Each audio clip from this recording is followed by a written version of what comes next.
Hi everyone, so today I want to talk more about what to do when you're first diagnosed with schizophrenia or schizoaffective disorder. So the actual process of being diagnosed can often take a long time, and it can often involve misdiagnoses or even several misdiagnoses. For me personally, I was first diagnosed with depression, and then I was diagnosed with bipolar disorder, and then I was finally diagnosed with schizoaffective disorder.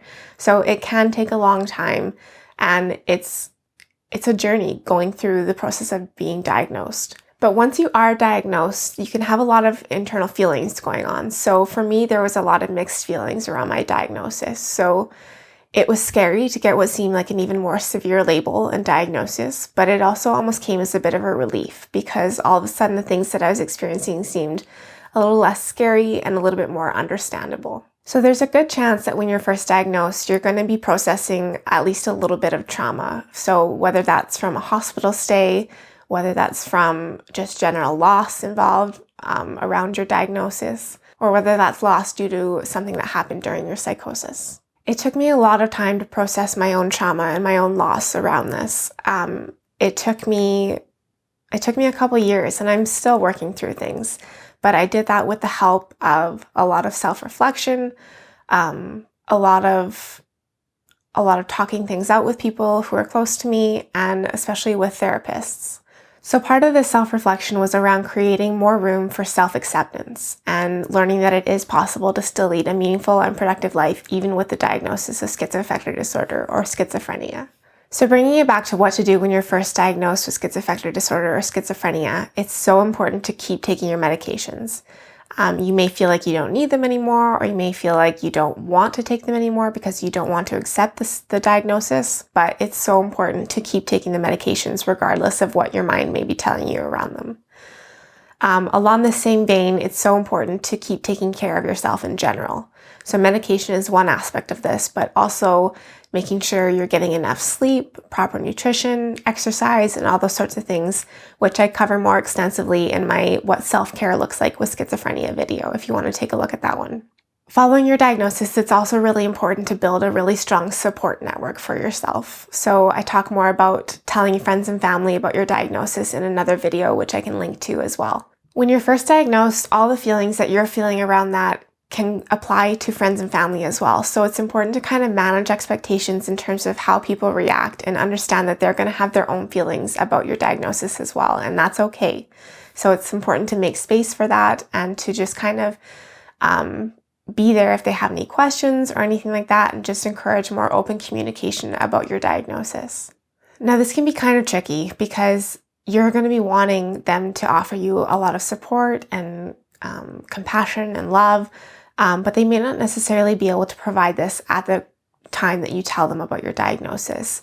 So again, like I said, leaving expectations at the door are kind of crucial to this point in terms of building your support network and telling the people who are important to you in your life.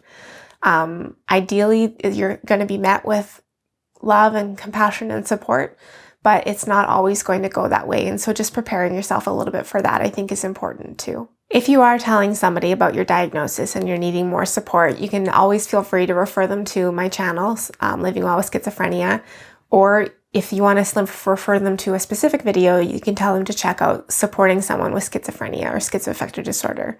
And that can just be a really valuable resource for people who are learning how to support someone with schizophrenia or schizoaffective disorder. Another really important thing to do once you're first diagnosed is to connect with a psychiatrist or a psychologist or a therapist if you're not already connected with one. They're going to be really pivotal in terms of managing your care and in terms of just checking in and making sure things are okay at all times with you. They're also a really great source of support for talking about any of these mixed emotions that we've mentioned earlier around the diagnosis, or just talking through anything you may need to talk through, or for if you have any questions or anything about your diagnosis, they can be a really great source of support for that. Another great thing to do when you're first diagnosed is to seek out local resources. So this can include local support groups, local organizations, or societies. So for me, locally, there's the Schizophrenia Society of Alberta, which has a local branch here in Edmonton where I live. They offer programming such as peer support groups or one-on-one peer counseling They also offer opportunities for involvement within the community. So for example, I deliver talks with them through their community education program, and I've met some really great individuals who are also living with schizophrenia or schizoaffective disorder through that program. They also have just social gatherings like coffee drop-in or barbecues or that kind of thing, which are a really great opportunity to meet other people who are living with the same diagnosis as you, and to meet allies who are supportive of people with schizophrenia or schizoaffective disorder.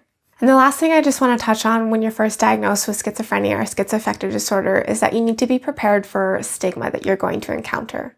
So there are a lot of really great awareness initiatives or awareness campaigns that are being brought to the forefront right now around mental health and mental illness and just decreasing stigma around these things. But there is still a higher level of stigma around illnesses such as schizophrenia or schizoaffective disorder because they're just less understood within society.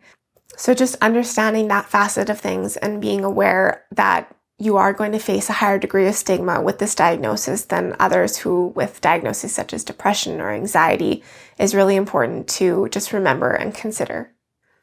So what I really want to reiterate and drive home is that being diagnosed with schizophrenia or schizoaffective disorder may initially feel something like a life sentence, but it really is not.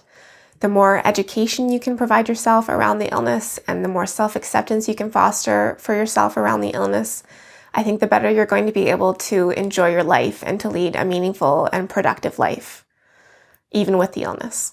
So thanks so much for watching. Hopefully that was helpful in terms of what to do when you're first diagnosed with schizophrenia or schizoaffective disorder. If you found this video helpful, please give me a thumbs up and make sure to subscribe for future videos. Thanks so much again for watching and have a great day. Bye.